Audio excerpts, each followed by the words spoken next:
Great defeaters, new and old, welcome back to another episode of The Breakdown with your hosts, BaseDaKID, Tony, the Pugilist Boy. We are the children of the game. Tony, how are you, man? How was your weekend and what have you been up to?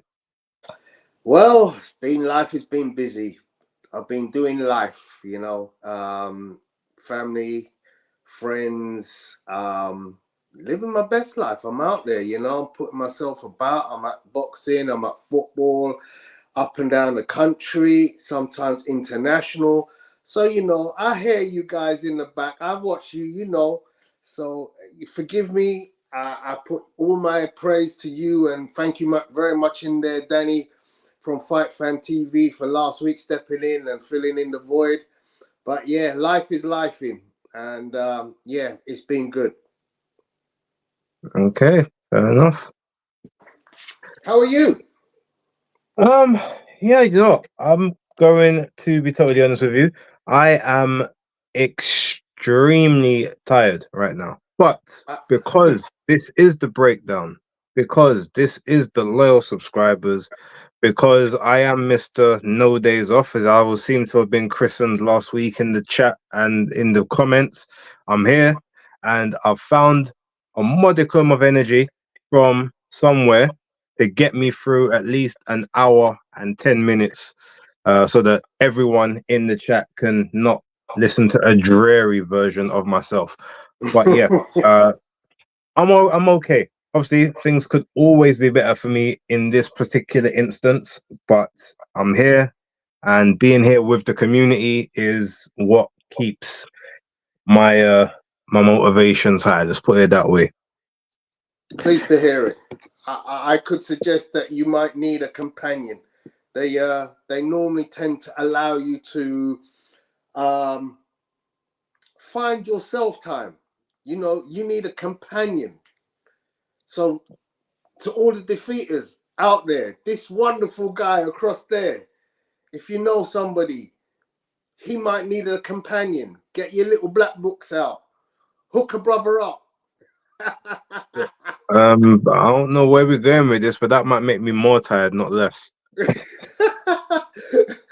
Well, I'm working on that, and I seem to have found a balance. So that's all I'm trying to say. I'm trying to say to you, follow my example. What balance? You're never hear about balance. It's the cheek of you. That's where you get your rest time, because you're not flipping on the show every week. But guess why that is, my friend? Prioritizing. Mate, you know what? We're not getting into this. Let me greet the defeaters in the chat right about now. We're getting somewhere else. Dan the man, SC15, the hardest working guy on Twitter. Salute to you always here. Danny, Fight Fan TV, thank you very much for tuning in and being a part of the show yesterday and last week, helping me out. Phenomenal work. Everyone in the chat loves you on the show. So yeah, definitely we'll be back for more guest appearances. Skyliner, the editor, shout out to you. Yasmin Malik, big up to you, Yasmin. Loyal subscriber of Undefeated and my channel. I think she's a big subscriber of Chris Andre Boxing as well. Shout out to you. Jonah31, member of the channel, long time member as well. Big ups to you, Jonah. Danny, shout out Mark Breland Spike, basically his water. I mean, funny enough, I just drank some. So yeah, if I do fall asleep on the stream, we know what happened. Chris Collingmore, shout out, bless up to you. Luke, big up to you as well. Ngannou tired. Well, to be fair, we're on time. It's not like, oh, I'm supposed to be here 9 o'clock and we ended up shooting at 11. So I was a bit sleepy in the dressing room. I'm okay from that sense. Yeah, Philip Answer, big ups to you as well. Yes, obviously can't forget you. And I think he's also saying he wants you guys to help him find a companion. I think that's what the and me is meaning. I'm not quite sure. And then Tyreek Mirza, shout out to you. thank you very much for being a member of the channel as well, and for being on the show. And for anyone who's obviously gonna jump in later, if you're gonna watch the replay, or if you jump in later on, we'll say salute to you. I know a bunch of you are probably watching the October Red and Beats boxing debate which is going on. Shout out to them as well. No, it's to say I'm here. Okay, so you just wanted your shout out. Well, you was gonna get that anyway. Right. Bless up, Philip. Anyway, yeah. Hopefully, when that one finishes, a few of the people that are over there will hop over. But no worries.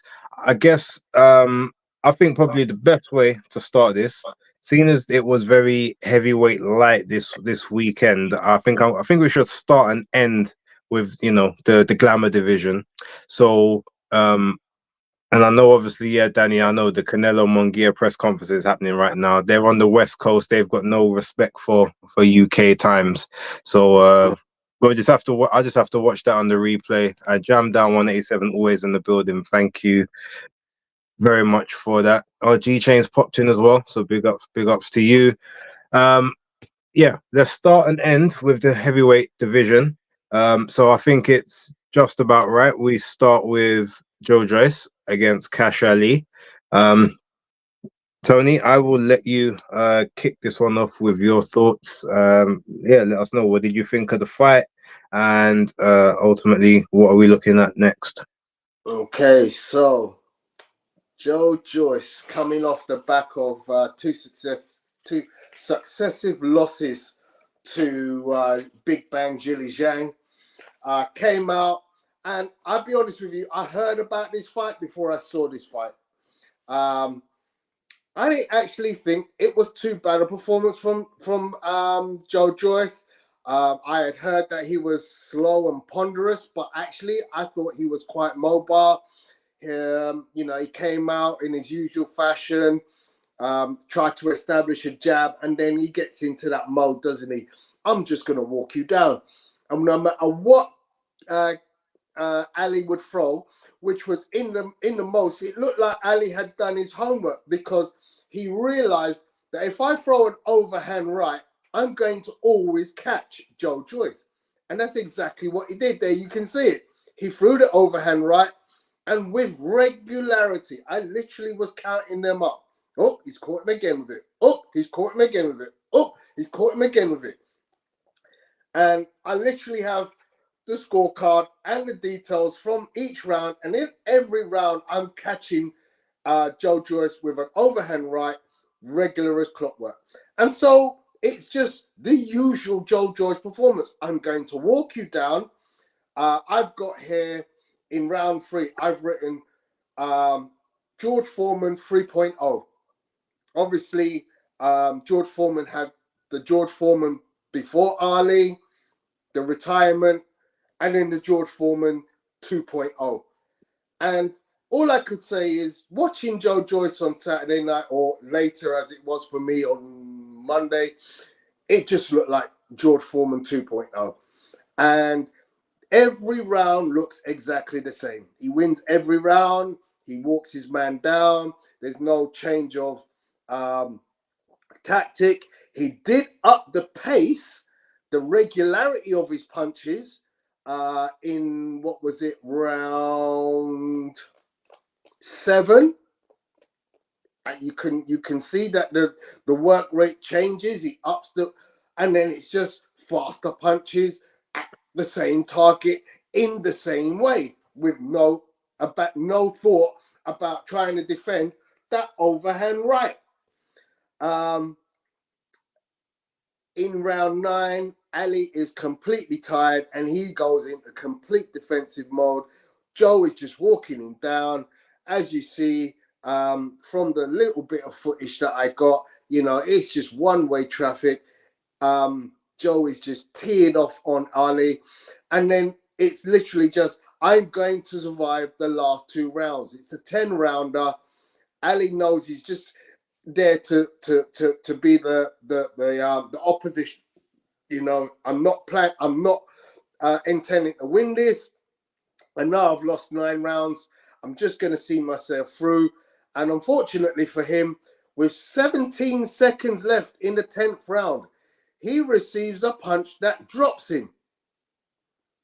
Now, he's super tired, but he's at no stage is he at the concussed stage where I don't know what the hell I'm going to do for the remaining 9 seconds of this fight. There's the overhand right. But he drops him, and I think he gets up probably around 5. I'm sure Base will correct me in the count. He stands up. He looks the referee in the face.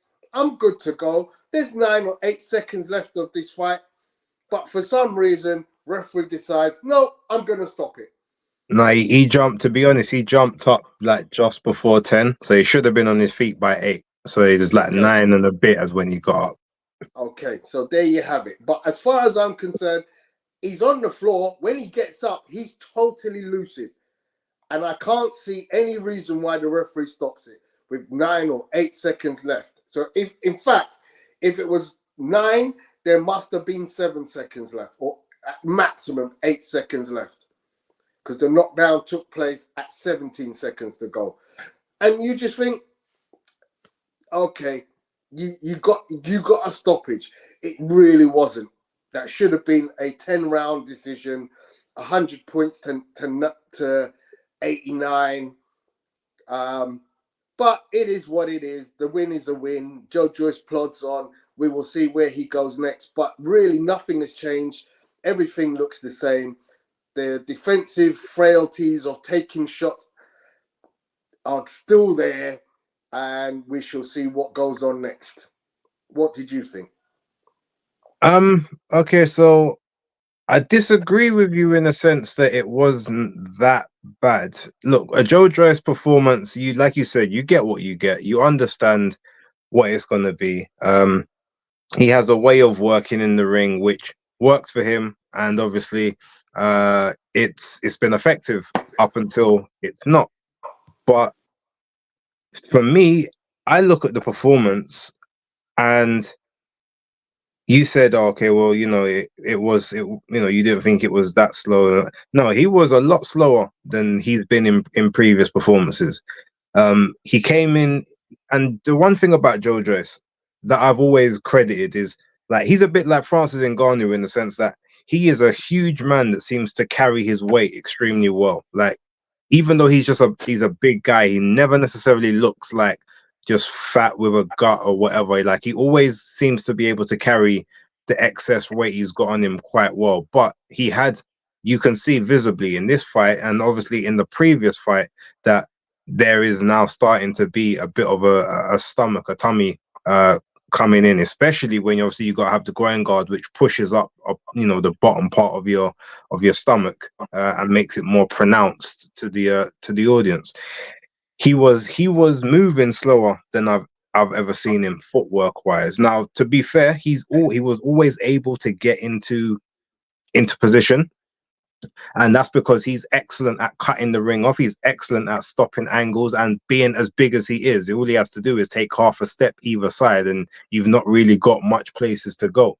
But even his jab, like I've always said, his lead hand, his jab hand is actually quite quick and is always well timed and always reaches the target. It's just the mechanics of when he has to rotate the right hand in to play that where he's had the problems. This time, the jab hand was slow. Like the rotation was even slower. The legs weren't there, to the point where there was a time when he even tried to swing. He tried to swing a shot from way too far out. Cash Ali's way already out of position, and he ends up swinging himself off balance, almost falling to the floor, like because he threw from so far out with so much, just the wind up was just crazy. Now he did pick it up. He did start to get a little bit better from about round 5, but a Joyce, let's even say with forgetting the knockouts, a Joyce with 15 pounds less than that would have got Cash Ali out of there within 5 rounds maximum.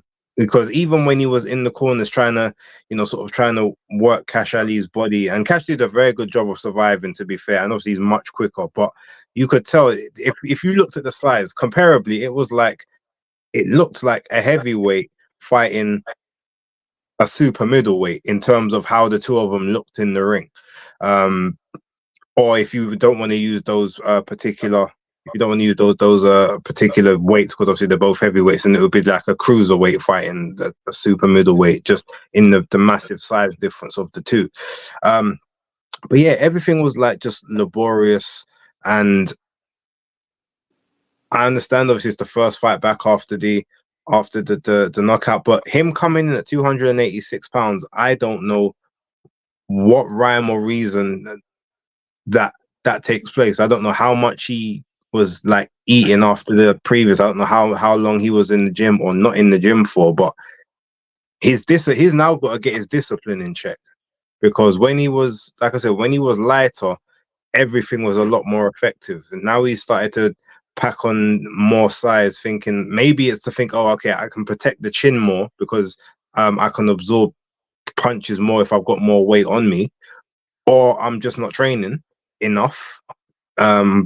One thing's got to change. I know obviously he's getting much older and it gets harder to shift the weight the older you get, but that's probably an issue as well. Then he needs to be more conscious of his diet, more conscious of what he's eating, how much, if there's any sort of drinking involved, maybe be more active in between camps, just not even running and stuff, but just doing other things to help keep the weight off.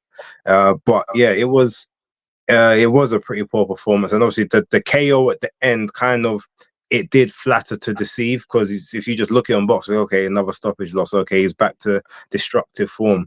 Like, there was no real destruction there. I mean, yeah, Cash Ali, more than anything else, he kind of capitulated through exhaustion.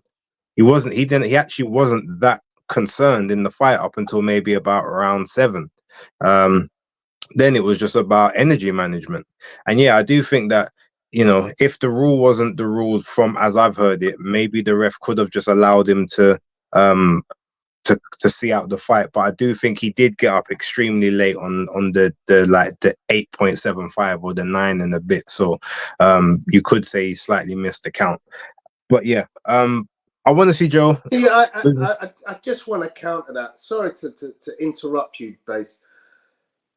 The referees have got the ability to make a judgment. Yeah, I understand there's a sort of semi-rule if a fighter is getting totally obliterated, yeah? But in a world championship fight, in a British championship fight, if you get up at 8 and it's your first knockdown, you should not be counted out. But he didn't get up at 8. And it's not a championship fight, and he was taking a beating round after round. There's not one round. He was taking enough of a beating. He didn't win. Yeah. He didn't win a round from round 1. If you really were that concerned about the fighter's safety, you should have told the corner, call this off at round 5, because it's one-way traffic. But he went to the corner. The referee went to the corner on a couple of occasions and said, like, are you guys okay here? So he was monitoring that. And I'm not saying that he shouldn't have allowed it to continue. But again, if you've missed the count, you've missed the count. He missed the point he needed to be up in. And as there was nothing on the line in this fight, it's like, you know what I mean? So, I mean, I just want to address Jandan, your comment. You're confused by where I'm going with this. I said it wasn't a bad performance, because if you go out, if I send my fighter out in a 10-round fight against anybody and he wins it 10-1, 10 rounds to 0, and he gets a stoppage in the 10th round, that's not a bad performance. But I can still criticize how you got to that point. I can still see that there are elements of your defensive strategy that need to be improved. That's not rocket science, Jandan. Hope you understand and no longer confused. Okay. But yeah, yeah, that's pretty much sort of my thoughts on the fight. I want him back to somewhat modicum of his best, but he needs to get the weight under control. The current version of Joyce, this much slower guy, is gonna be, he's always gonna be durable as such, but he will be fish food for any decent level like operator. Anyone else in sort of the top 10, top 15, while he's in this state, you know, slower than usual, maybe a bit gun shy. You know, even the way that he was carrying his arm a lot of the time, he was specifically holding it right here because that's obviously right where he got caught by Zhang, on right that part of his chin. He was almost. Brother, I gotta say, we took 20 minutes to get through Joyce against Cash Ali. He ain't gonna be out of here for about another 2 hours if we keep like this. This is Well, a no, nothing fight. It's yeah, not. but not. I get what you're saying. We broke it down. It's done. Let's get on. Let's move past this because this is a nothing fight. When we actually have legitimate fights to talk about tonight. All right, go for it. Go for it, boss. What's the next one? Let's move on. Let's talk on the same bill about Nathan Heeney versus, I forgot his first name, Brad Pauls. Yeah, because this was a nice one. All right, go on, take it away. Okay, so 18-0, the hitman Nathan Heeney from Stoke, fighting, defending his British and WBA Continental Championship against Cornwall's Brad Pauls for the British middleweight title. This was a very entertaining fight. Obviously, we had seen Nathan Heeney put on a very good performance against Denzel Bentley. But in this fight, he seemed to struggle a bit with Brad Pauls. Now, this ended up being a split draw. But for me, I thought Heeney did enough to win the fight. In the early rounds, I would say up until at least round 5, Heeney seemed to control the action. You know, he has, to me, he has terrible footwork. So I guess you're looking at potentially some of this footage that I've got where you might look and go, oh, he's in trouble. He moves quite awkwardly because generally I don't think he has very good footwork and he can easily be caught off balance. And in some situations in the early rounds, Brad Pauls seemed to get a little bit of success where he rocked Nathan Heeney with shots where his feet weren't placed in a good position. But overall, rounds 1 to 5, it was very much a case of Heeney dominating the action, using his jab, and then following up with very strong, hard combinations. I don't know if anybody else feels this way, but sometimes when I look at Nathan Heeney, I get Chris Billam-Smith vibes. He's just very muscular, very strong upper body. And, you know, he kind of has this way with his hooks and uppercuts that, he throws volume punches. And, you know, you can see there the jabs followed by the overhand right. And then, you know, the hook on the inside.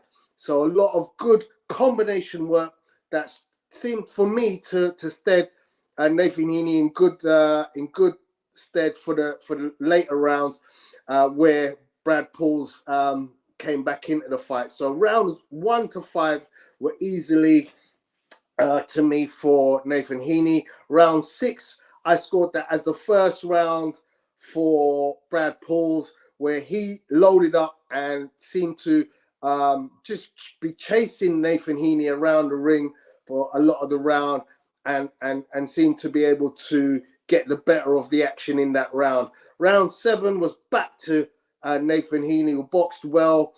He seemed to realize that he needed to get back onto his action. I wish I could stop this here because I highlighted this here.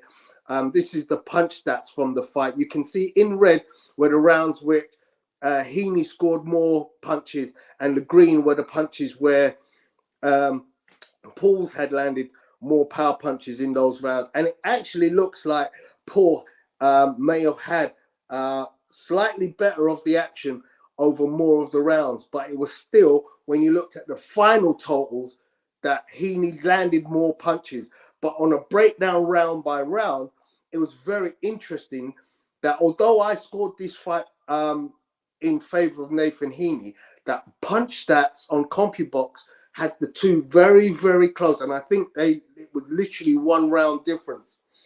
And by way of scoring the rounds, I had, as I said, round 7 back to Nathan Heeney, round 8.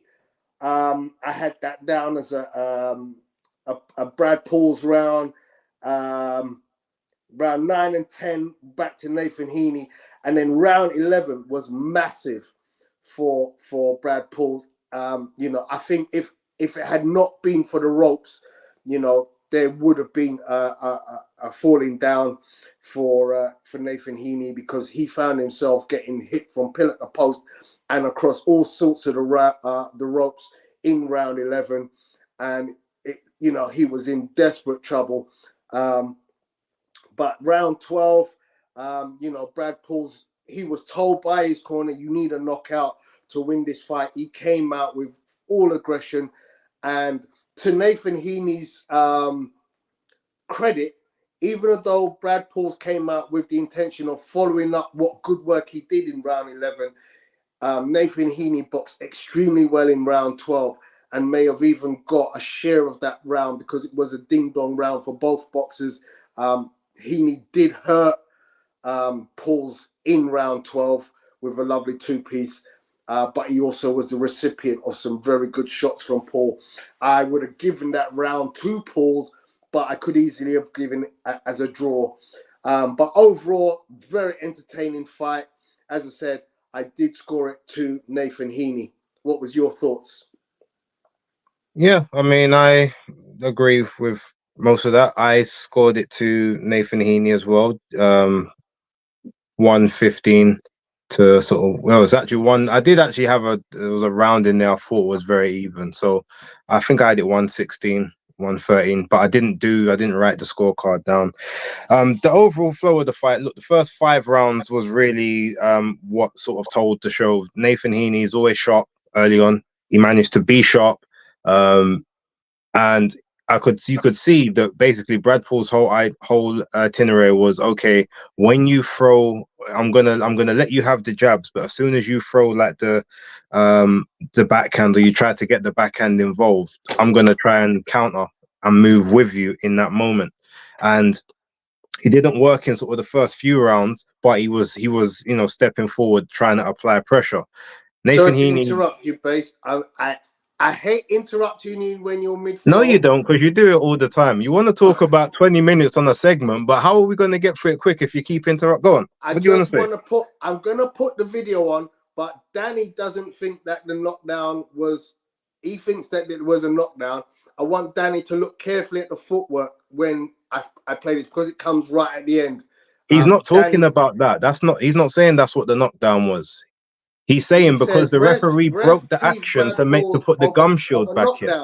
Of a KD, a knockdown. Yeah, yes, because he knocked his gum shield out and the referee broke the action to put the gum shield back in. Okay. Go ahead. You didn't read the whole comment, did you? Listen, I read very clearly that it says ref teeth Brad Paul's of a KD. A KD means a knockdown. It doesn't mean your gum shield fell out. Yeah? Go ahead. Yeah, anyway, back to what I was saying, ladies and gentlemen. You guys can tell that the spar between us is going to be much watch pay-per-view TV, innit? Yeah, so what I was trying to say, what was I saying? Yeah, so the first 5 rounds, very active. Obviously, his movement and his footwork is such that he's actually always able to get into the to get into range and be able to get out. Now, obviously, he doesn't have the greatest of stances, hence why a lot of the time when he does get hit, he looks very ungainly. And I can basically, I was just looking at that and I said to myself, okay, I can see how he's going to try and approach this fight. But the difference, obviously, between Brad Paul's and Denzel Bentley is Denzel didn't try to press the action, especially in the first half of the fight. Whereas when it came to Brad Pauls, he was always trying to sit on Nathan's chest. Denzel was waiting for the opportunities to come, and Nathan Heeney wasn't allowing that. Brad Pauls was trying to create the opportunities. So it was much so he was able to sort of play into the gas tank and trying to wear the gas tank out of Nathan Heeney. So in that particular instance, the first 5 rounds he's kind of got him. The 6th round is where Pauls kind of gets into his flow, gets into his rhythm. But then obviously Brad Pauls is just he's carrying his power throughout, and the fact that Nathan Heeney obviously does the Brad Pauls and Nathan Heeney doesn't have that much power. It means that he's always kind of he's always trying to have to push his punches, and he's having to sit down a bit closer and able to get the shots off. Whereas Pauls seems to have more natural power in his shots, and that's what was troubling Nathan Heeney, sort of keeping him off balance and causing him to sort of fall by the wayside and whatnot. But yeah, it was a gutty. Obviously, it was a gritty performance by both guys. Like, it was one of those fights where I think a draw was fair purely because obviously it's you want a winner and a loser, but you don't want someone to sort of maybe lose the belt unjustly. And I feel like Brad Pauls didn't do enough to win, but he didn't deserve to lose. It's very rare when I'll kind of say that.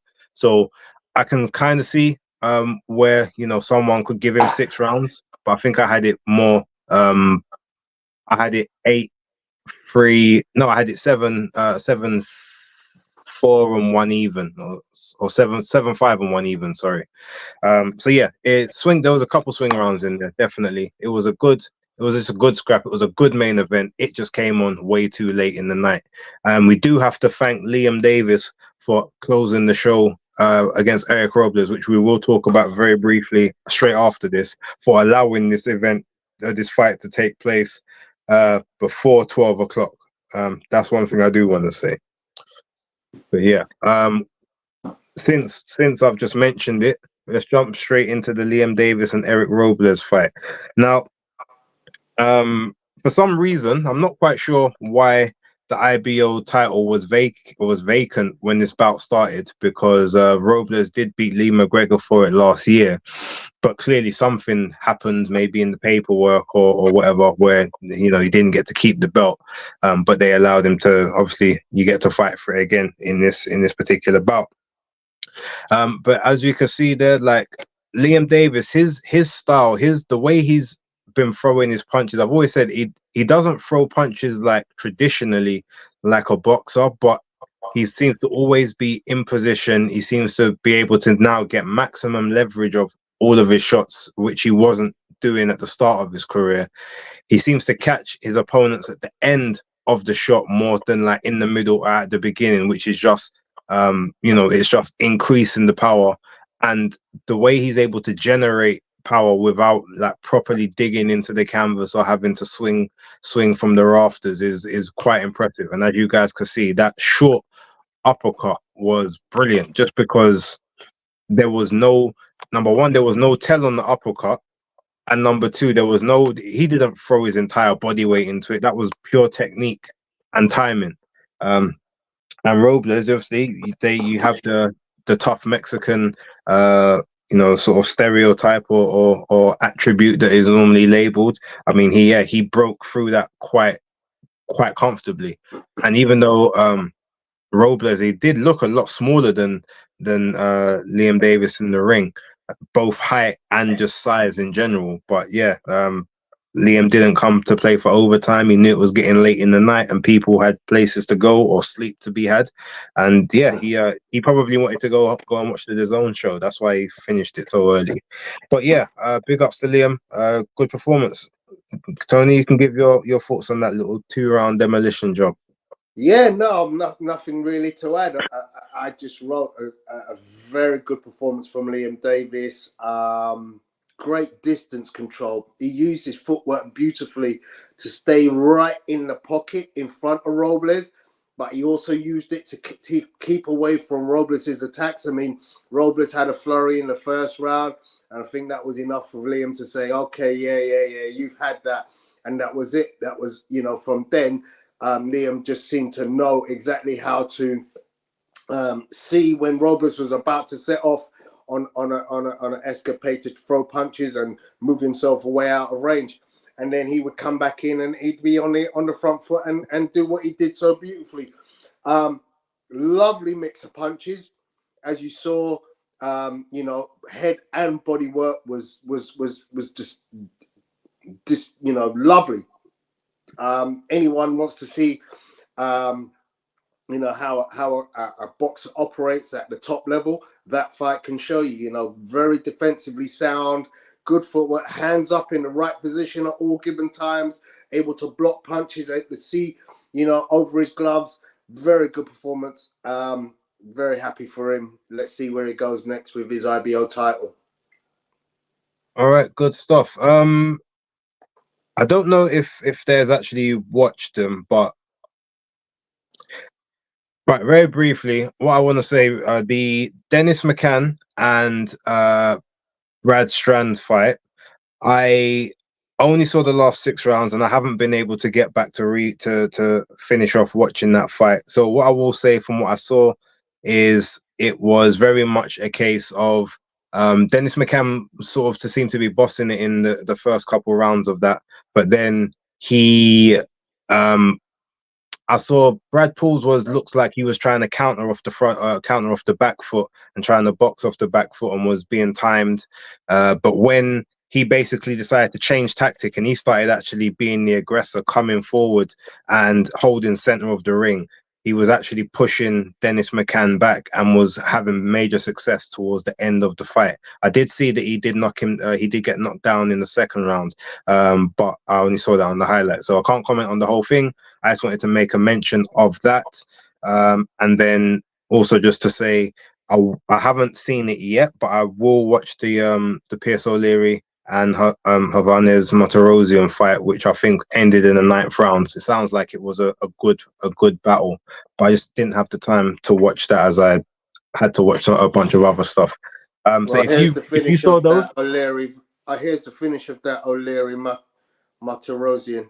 Literally, here's the finish for you to watch.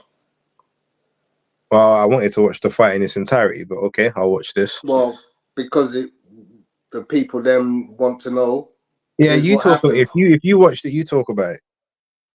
I actually didn't see the fight. I've only got the highlight of the end, and as you can see, a very impressive left hook from O'Leary. So that's okay. It. All right, cool. Also, I guess very quickly, shout out to Ezra Taylor. Obviously, was on the before the main broadcast portion on the YouTube channel. He was definitely going strictly for power in this shot. I mean, in this fight, he wasn't using his skills as much as he usually does. I guess he wanted to make a sort of a statement, especially being on the YouTube part of the of the bout. I do think he was in total control. I mean, he got caught with a couple of small shots, but as you can see there, like the power was powering. He was in good positions for the majority of the fight. But he just wasn't setting up the power shots. He was just loading up on a lot of them. I know that his opponent Prince Noke was upset with when the fight was stopped by the referee, as you guys will probably see here. And if you see any of the aftermath, he was very, very upset by it being stopped. I mean, it was only going to be one-way traffic, realistically, but he was still kind of swinging back and stuff. So sometimes they do want to be safe. They need to be safe from themselves. But him and his team were not happy with that. But yeah, look, it would be interesting to see what Ezra does next. I think that was for a WBO Continentals or a WBA Continentals title. So that can kind of push him into a ranking position, maybe in the top 15 in in the light heavyweight division, but needs a couple more fights and then sort of get into the ring with a, you know, with a 50-50, and just to see where he is from there. Oh yeah, thank you, Danny. It was a Commonwealth silver. That's it. So it was a Commonwealth silver title, which will put him in line to fight for the Commonwealth title, I think, in his next fight or the fight after that. So yeah, thank you very much for the assistance there, Danny. Any other comment from you? Quick comment from Ellis Palmer regarding the Liam Davis. Any ideas who you'd like to see him fight next? Obviously, there was talk about Inui, who holds the other 4 belts. Any ideas, Base? Super bantam. I would like to see him fight. Bring someone up from bantamweight. Bring up like a good sturdy person from bantamweight and see what he can do with that person. Like a world, maybe not necessarily a world class, but like a fringe world level, or a guy like that from the bantamweight division. Come back to me on that. I'll give you a couple names. I just have to think about it. Cool. Fight Fan Danny says Ezra Taylor now in line to fight for Buatsi's title, or one of Buatsi's titles, because he has numerous. Of course, we are waiting imminent news on Buatsi versus Yard. Apparently, something's going to be happening on that with an announcement in the next 7 days. And Reese Jones says TJ Donaghy is a good next fight for Liam.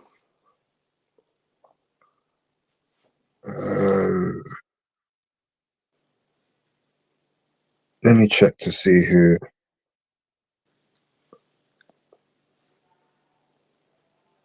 Okay, you know who I think? I mean, Donaghy, yeah, that's an alright one, actually. But I think Elijah Pierce actually would be a good shout. He could maybe fight the winner of Jericho O'Quinn and what's his face? What's the guy's name? Someone in the chat help me out with the guy that was Peter McGrail. He could fight the winner of that fight. That would be that would probably be a good one. And then from there, kind of move on to maybe Picasso, Rafael, Pedrosa, possibly. But he's probably going to end up having to move to the States, and Akhmadaliev soon next. No, I definitely can't fight MJ Akhmadaliev. No.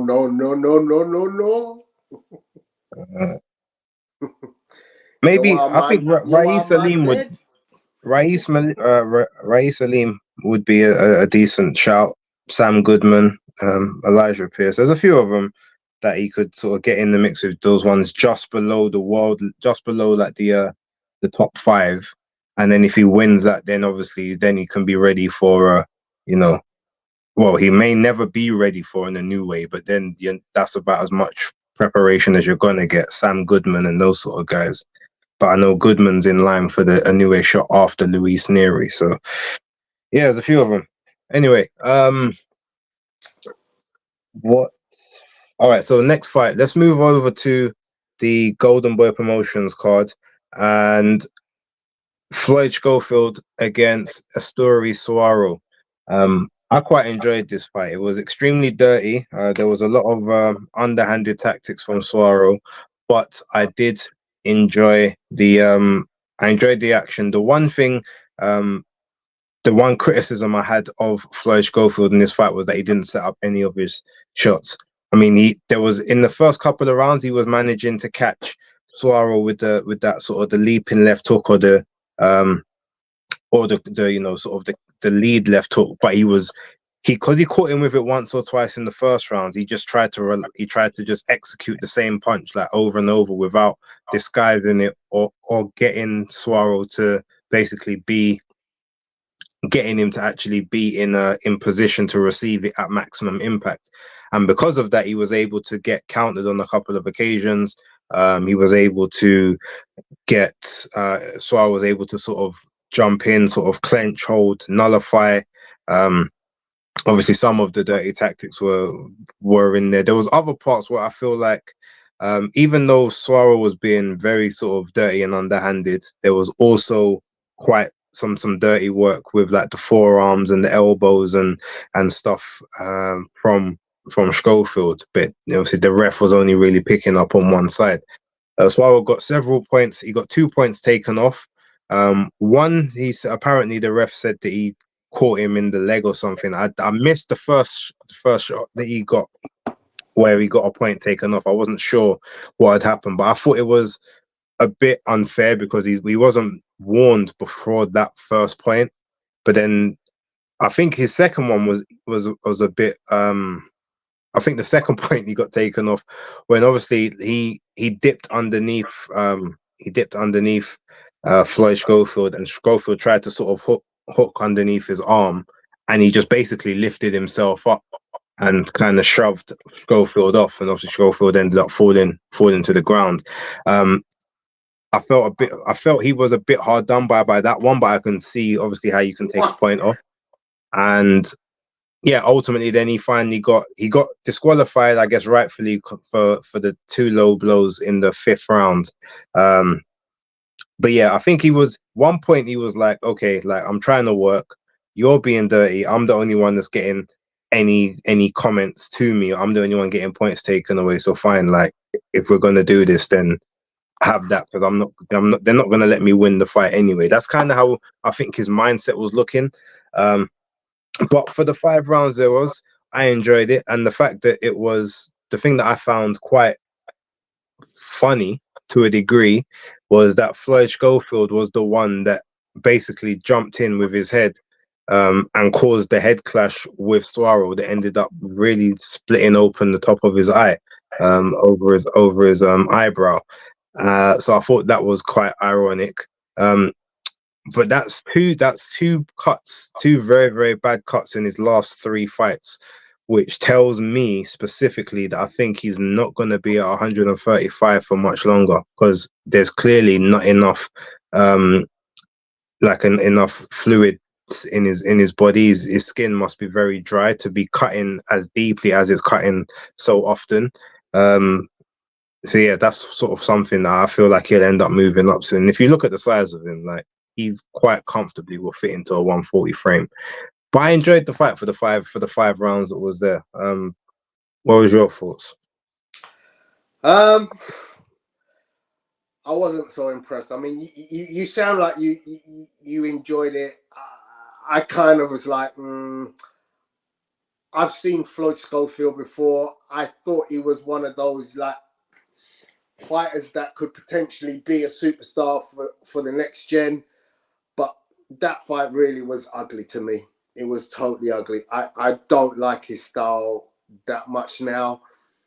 He's looked more polished in previous fights. I can guarantee you that. But this one was ugly. And as you said, rightfully, he was just as guilty of fouling. What seems to baffle me is Saro has a history of dirty tactics. So I'm like, well, why would you choose that opponent if you know he's going to come with dirty tactics? You know, especially if you're getting cut the way you've been cut in previous couple of fights.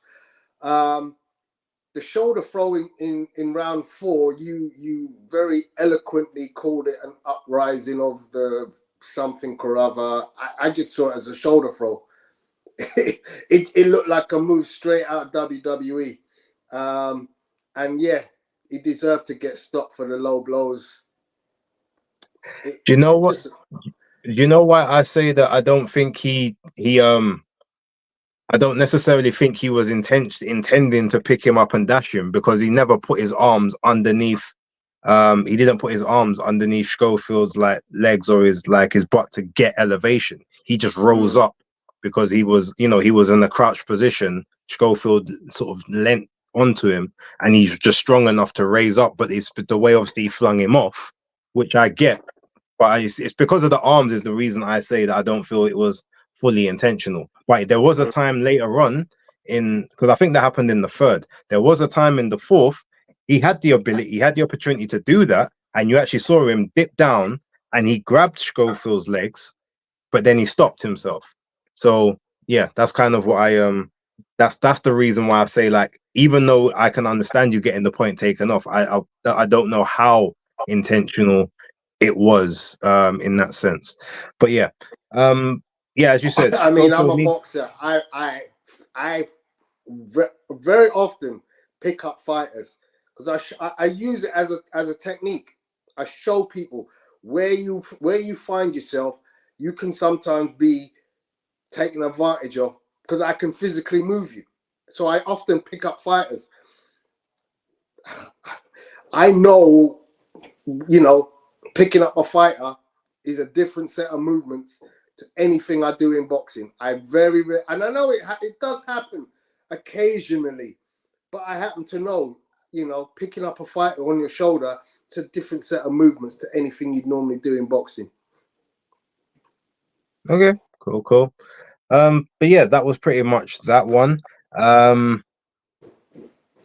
Yes, it is illegal, and that's what I'm saying. It looked like a WWE move. It was an illegal blow, as far as I'm concerned. So there was no prettiness of the shoulder throw. To me, it's a shoulder throw. Where was in retaliation to fight Fan Danny, it's illegal though. That was I saw that, but I don't know if he was. He may have been talking about that one. He may have been talking about some, because obviously the comments come in a bit later than we speak. He might have been talking about the other bit before the shoulder throw, like the first part. But yeah, I get you. It's fine. We can move on from that one. I guess if we do them in sequential order, just to sort of round off, we can spend, I guess, maybe the most amount of time on this. William Zepeda, Maxi Hughes. okay. Talk to Quick us question about for you. your opinions. There is some small footage of the Wallace Gipp if you wanted. Yeah, but I said let's do it in sequential, because that happened afterwards. Okay, so let's talk about Zepeda Hughes. I enjoyed this fight. This was all action. William Zepeda. This fight was at the Cosmopolitan in Vegas, and this was an all-out kind of like just get the hell in there and start teeing off on one another. Interestingly, Maxi Hughes has a terrible knockout ratio. He's I think he's probably knocked out 4 fighters at most in his career, whereas William Zepeda is a knockout king. 20 odd knockouts in his career. And so it seems strange to me that he was making this protestation that I can trade with this guy, and this guy is just beating up on smaller guys coming up in weight, and I've got what it takes to stop this guy. And I'm like, you're in against the beast. Where the hell does this verbiage come from? And further still, it seemed like he didn't prepare to take on a guy whose entire game is about volume of punches to head and body. In the first round, Maxi Hughes, to his credit, went toe-to-toe with Zepeda. He threw a phenomenal amount of punches, and he had very decent success in landing shots. But it just seemed to me straight from the get-go that is a poor strategy to employ unless you think you've got some kind of granite chin, and work rate engine that is beyond that which I've ever seen you display in any of your fights previously. Yeah, he's a good fighter. I like Maxi Hughes. He's had great fights in, the fight against Cambosis, the win against Kid Galahad. Great, fantastic. But this guy is different. He's built different. I actually have coined this guy Julio Cesar Chavez 3.0 because he is just the definition of Mexican boxing. And in round 1, well done, Maxi Hughes, for coming in and trying to mix it with an absolute fit, punch machine. But even in round one, despite his best efforts, and that being his best round, Zepeda threw 80 punches to Maxi Hughes' 60 and landed 21 to Maxi Hughes' 15. That's as close as that fight got.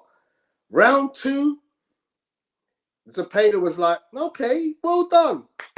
But now you're going to get that plus some. And in the second round, he threw 104 punches to Maxi Hughes' lesser number of punches, 55. And in terms of hit rate, he went from landing 21 in the first round to landing 40. That's nearly 50% of his punches in the second round. And he battered the hell out of Maxi Hughes in round two. And Maxi Hughes seemed to have no change of strategy. It was like, I'm going to stick in with you. I'm going to tank toe-to-toe with you. And my guy was just battering him. Upstairs, downstairs, inside, outside. It just, and his footwork is immaculate because he never goes more than 6 inches away from Maxi Hughes' nose. So he's there all the time. I'm there. You know, you've tried to move, I'm there. You tried to move, I'm there. And nothing misses. Absolutely nothing. There's never a point where he throws a punch and he's out of range. It's beautiful. He tried to trade with Maxi tried to trade with Zepeda. Bad mistake. You was never gonna win that battle, kid. Anyway, round three, it's just a fist up, just fisting him, and you could see the right. Pause. Pause. Big pause on that one, Tony. Different. Come on, you need to use different language. That's not what we're doing on this show. Yeah. Oh man, it was go horrible. Again. Start again. I know what your connotation is. You're being start rude, again. Hey, it was bad. It was bad, and yeah, round three, the writing was in the wall. Maxi Hughes was just, you know, he was getting punished, you know, body and head. I was like, which shot is it going to be that stops him? Because it was like, he's going to get him with a body shot. He's going to drop him with a body shot. He's going to knock him down with a headshot. It was a pick'em. And to Maxi Hughes' credit, he kind of maintained in there for round three. And then round four, it was like more of the same. And then, you know, it was just lambs to the slaughter. An excellent performance from William Zepeda, and Maxi Hughes' corner just said, look, enough is enough. So yeah, great fight. Really enjoyed that. I'm so looking forward to seeing William Zepeda in bigger fights. If they can call out, and just we'll talk about him fighting, calling out Shakur Stevenson, I'd buy that for $1. Yeah, I agree with you. Yeah, first round, look, Maxi Hughes did extremely well in the first. As you said, he was trying to show Zepeda, okay, yeah, you've been fighting a lot of these guys from lower weight classes coming up. I'm different to them. But he forgot that he's only got, I think, between 4 to 6 KOs on his record out of like 34 fights, or something along those lines. So he didn't have the power to allow William Zepeda to respect him. But in the first round, what he did have was the smarter boxing. It was like he had smarter tactics. In his shots where he was actually aiming them was better, and he was using movement when he was actually throwing the shots as well. So even though he was kind of sitting in the pocket, he was actually getting William Zepeda to have to plant his feet, and then he was moving. He was hitting Zepeda and then moving before Zepeda can actually throw the shots back. Hence why his work rate in the first part of the first round was a lot slower, because he wasn't able to sort of dig in to get to the target like he likes to. He was having to move a bit more. But in the second round, when I think he caught Maxi with one shot, and then Maxi like, okay, no, we're not going to do that. You're not just going to try and bully me. So that's when he started to hold his feet more.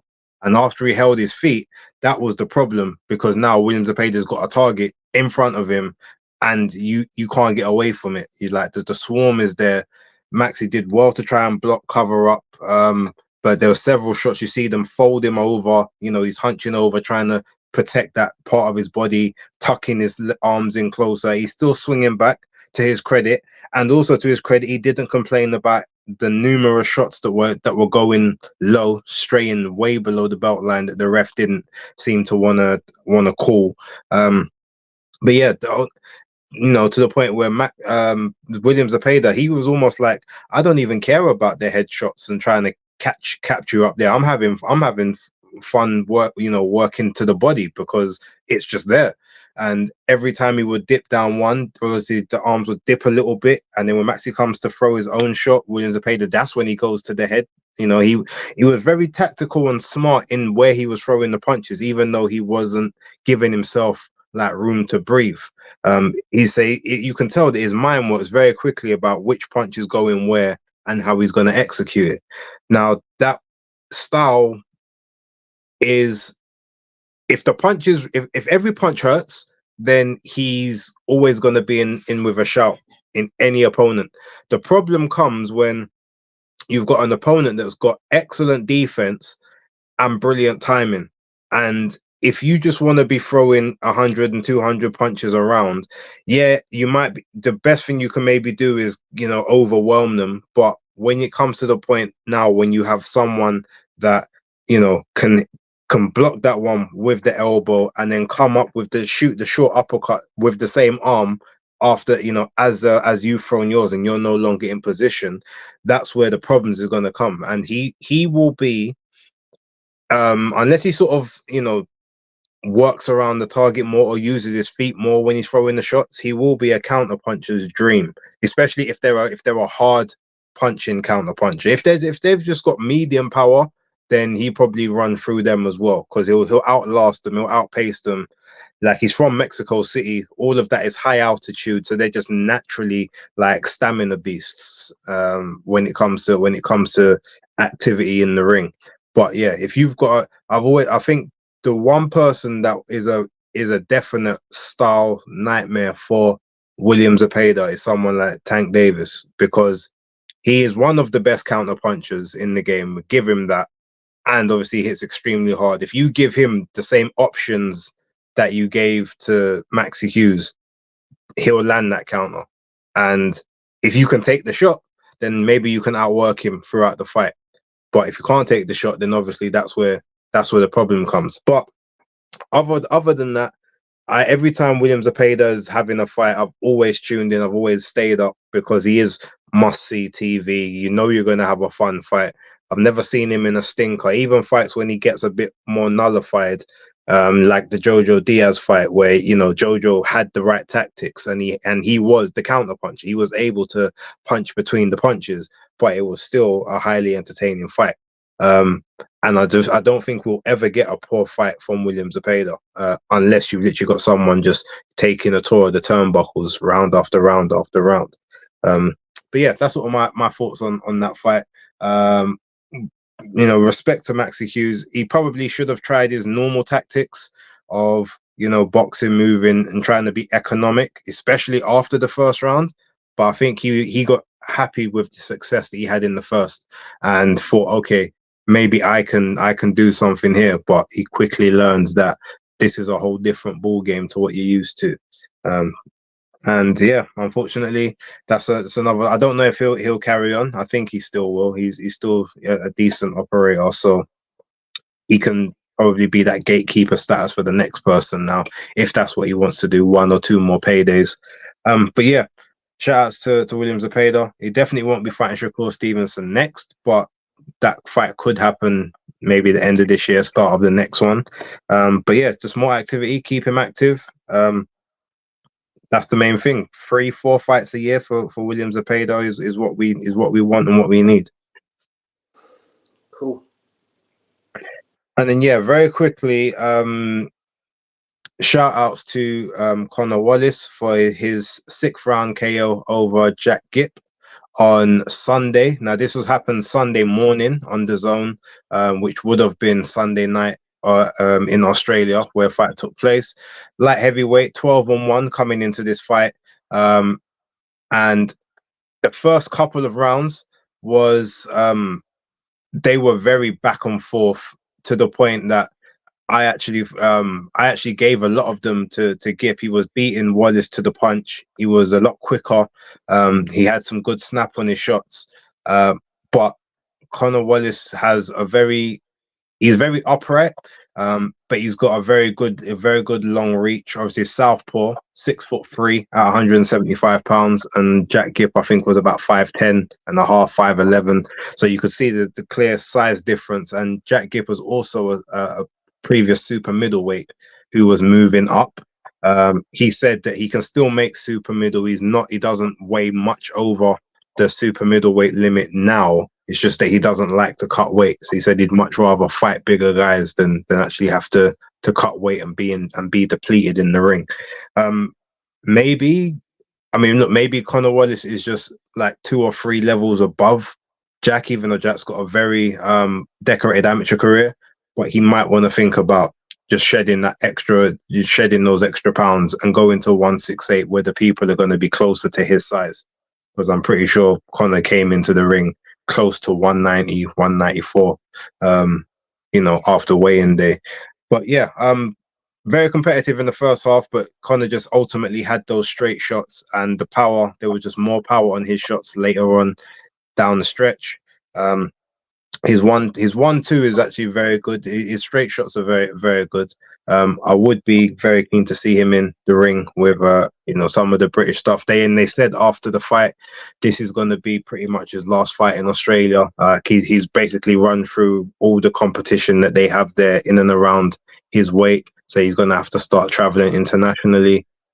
They want Willie Hutchinson. That's who he said he wants to fight next. He said he wants to go to Saudi Arabia and get on those bills. So I'm sure he might be calling out some of the UK guys for one of those shots moving forward. But yeah, that's kind of my thoughts on it. Shout out to Conor. I messaged him before the fight.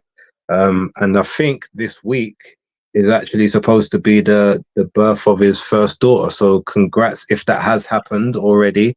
And if it hasn't, it's imminent. So yeah, impending congratulations. And yeah, I'll hit him up at some point next week just to see how he's getting on. But yeah, if you watched it on DAZN, what did you think? I didn't watch it. Sorry. Okay, no worries. All right, move to the main event, which was the last fight of the weekend, which was the return of Dillian Whyte against Christian Hammer. Took place in Ireland. Yeah, I will let you talk about this one. Obviously, there was no real. We saw there was the bit of footage that came out. The one, not the great angle. We had the Sky Sports footage that then came out afterwards of the show. What was your kind of thoughts on this one? I didn't think this was a great performance at all. So unlike my thoughts and feelings around Joyce, who has obviously boxed more recently, this clearly was Dillian Whyte just shedding some of the rustiness. But there was so much rust. I mean, there's just things in this fight that I shudder and think, oh, he's way off the pace. Way off the pace. You know, look at some of the footwork. He's not putting himself in range. He seems to always drop his head at any feint. And that leaves him totally exposed. Now, for a guy who's getting regularly knocked out by an uppercut, he doesn't seem to have learned that I mustn't put my head in a position where I can't see an uppercut. There you go, right under there. If I'm your opponent and I see you down there, I'm looking for an uppercut. And if I know that you have a history of being knocked out by an uppercut, then you putting your head down there is not good. I think you mentioned someone else missing a punch wildly. I think it was Joyce at some point. Well, Dillian Whyte missed more than he hit in this fight. Look at that. I mean, he's not even looking.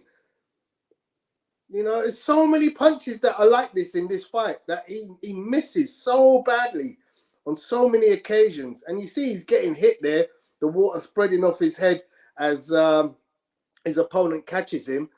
But, you know, this was just let's get back in the ring.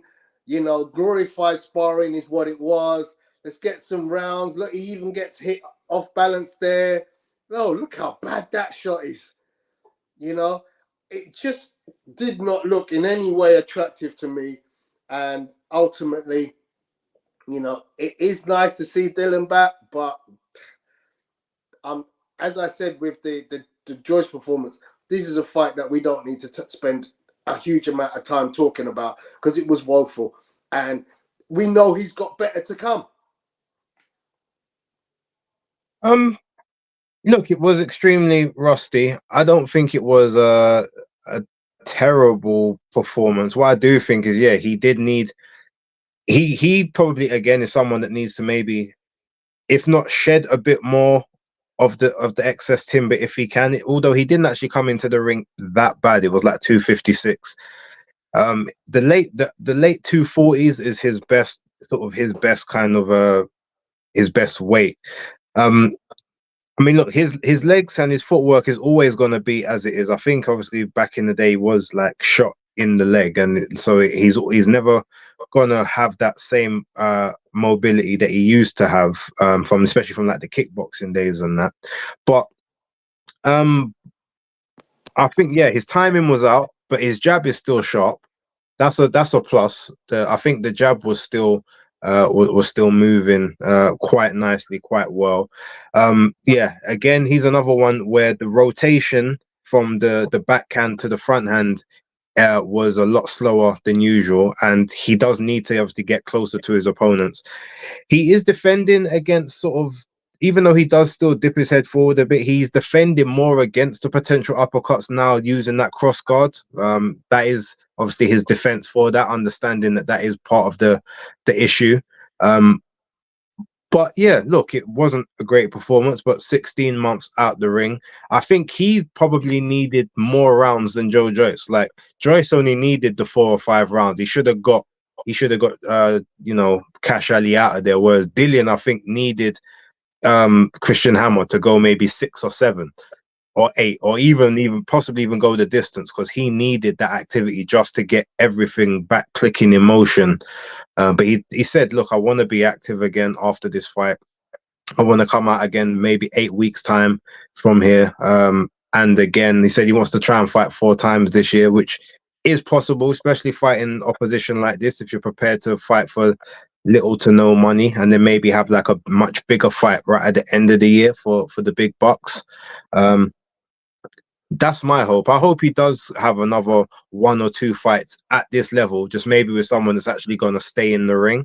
And then sort of, yeah, towards the end of the year, that's when you still look to have the big fights and that. But, you know, still digging to the body quite well, setting his shots. But yeah, his balance just didn't really look, his balance never looks amazing, but it looked, yeah, a lot of stuff just looked off. He just needs to get back into proper ring shape and then sort of take it from there. And at this point in time, no one's expecting any great shakes from him. So the one thing I respect and I rate, and I've always rated about Dillian, is that he's just gonna fight. Like he's never gonna just come for a payday. He's never just gonna come for a paycheck. Like he's gonna always give it his all. You're gonna be in a fight, even if like you starch him, and he's not a guy that's gonna take a knee and sit out a count, or you know, get pulled out by the corner. Like he's gonna be there in your face all the way through until the last round, until the bell sort of stops the contest, or until you knock him out cold. And if he can get up, he will get up, which we saw him do against Tyson Fury, which we saw him do against Anthony Joshua, attempting to, and any other time that he's been on the canvas, minus the Povetkin fight, obviously. But you know, that's a different level of KO. But yeah, that's sort of my thoughts. I'm happy he's back. Obviously, it's not great everything that's happened with him over the last year and a bit. But the activity, I want the activity. If he can get a couple fights in, like I say, he didn't make any money in this fight, and as long as if he's happy to do that for another 2 or 3, brilliant. Just get the momentum and get the oil in the cogs, get everything ticking over, and then just jump into whatever you're going to jump into, because that's pretty much that's that's his route at this point. Cool. Some comments that we want to address. Go for a couple and then we'll shut it down.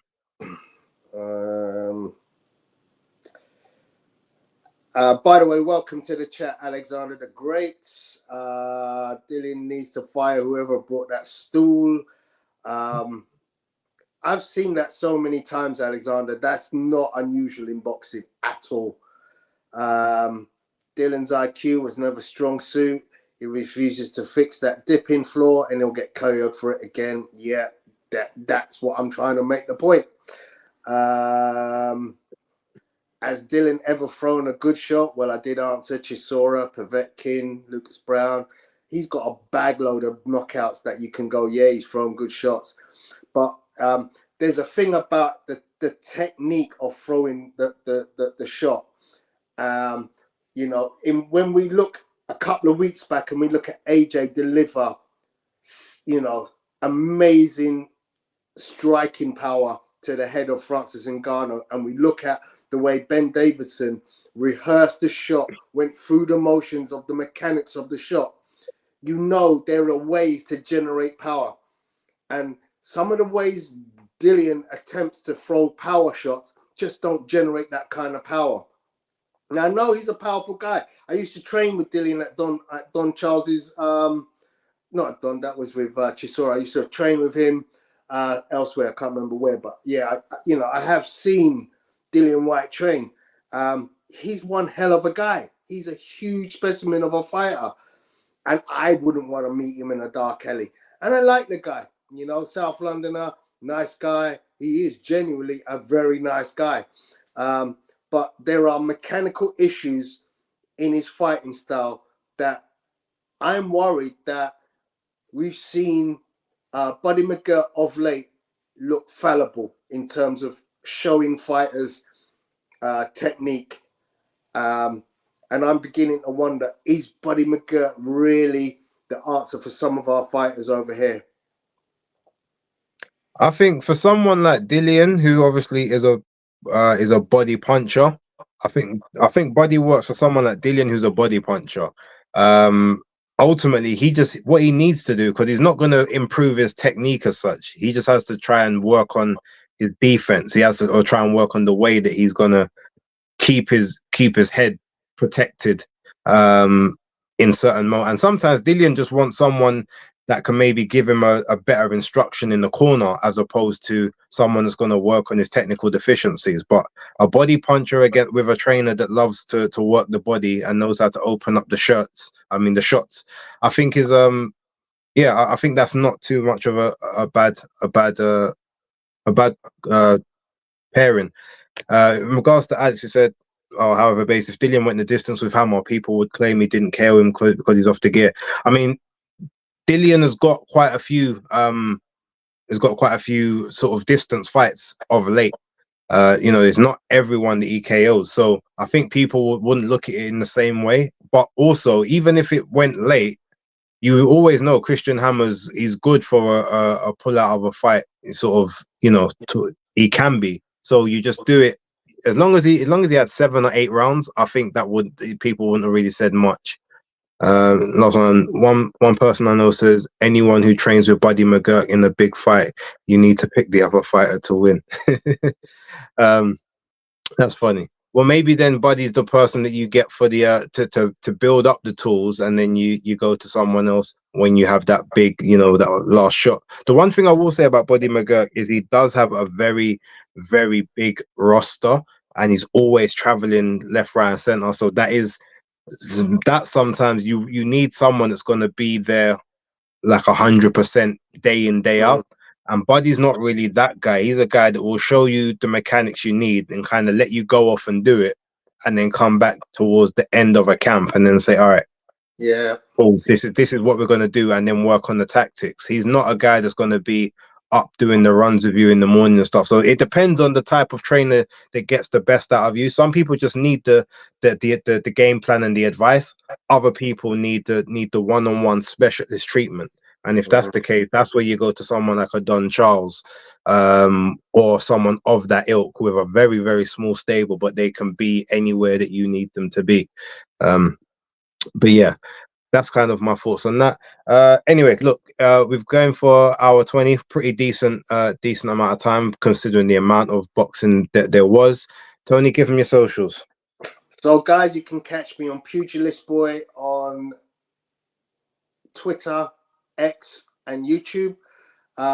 You catch me on Instagram, which is my major platform, as the Pugilistic Boy on Instagram. All right, guys, you can see there, BaseDaKID, the Hardcore Casual is the YouTube channel. There will be a live stream tomorrow. Should be about 8 o'clock, so I'll add that. We'll talk about all the stuff that's happened since yesterday. Some decent information there. On Twittex, you can catch me at B_A_S_E, or just type in BaseDaKID, and I do seem to show up first of all, especially if I'm on your list.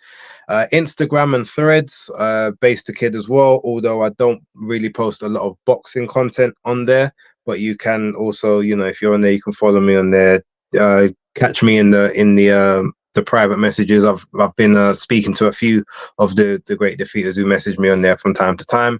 In the next few weeks, we will have a guest on. I'm not going to expose the name just yet, but it was basically, it's not a big time guest now, but it could be someone with a very promising future, making their professional debut in May. So we will kind of be talking about that.